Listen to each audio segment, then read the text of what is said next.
آهنگ دری آرون افشار در کنسرت جدیدش و پیشنهاد جالب آریانا سعید برای آرون افشار. آیا با واقعیت آرون افشار با آریانا سعید کنسرت مشترک برگزار خواهد کرد؟ آریانا سعید چرا برای آرون افشار این پیشنهاد را داده است؟ برای فهمیدن حقایق بیشتر در این باره بیننده کانال دنیای فو باشید.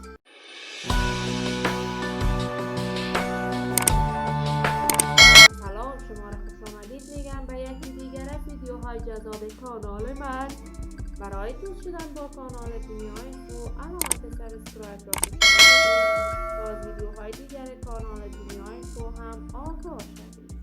آریانا سعید هنرمند بی‌بدیل، بی‌مثل و بی‌مانند افغانستان، هنرمندی که شهرت و نامش مرزهای افغانستان عبور کرده است، نه تنها در میان فارسی زبانان مردم افغانستان، حتی مردم تاجیکستان و ایران شهرت و محبوبیت خاص خودش دارد.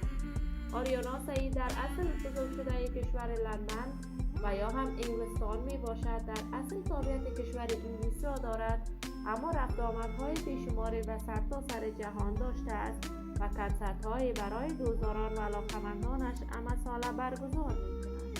آهنگ‌های آریانا سعید همیشه جاودان و ماندگار مانده. آریانا سعید جدیداً برای آرون افشار، یکی از هنرمندان ایرانی، پیشنهاد اجرای کنسرت دوگانه را در یکی از کشورهای اروپایی داده است.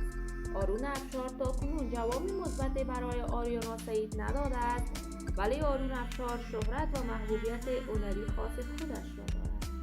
چند روز قبل در یکی از کنسرت‌هایش در کشور استرالیا آهنگی از استاد ساربان را سرود که مورد حمایت و استقبال گرم افغان‌ها قرار گرفت. دوستداران و علاقه‌مندان این هنرمند در انتظار اجرای این کنسرت دوگانه است.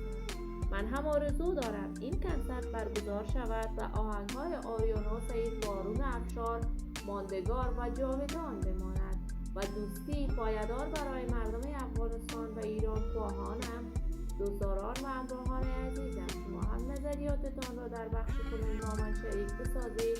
این ویدیو را با علاقه‌مندان و طرفداران آریانا سعید به اشتراک بگذارید. اگر تا هنوز دوست کانال دنیای فو نشدید، پس برای حمایت از من علامت سابسکرایب را فشار بدید. ویدیوهای من را لایک نموده و با دوستانتان به اشتراک بگذارید. سلامتی و کامیابی برای شما خوبان آرزو دارم. تا درود دیگر، بدرود.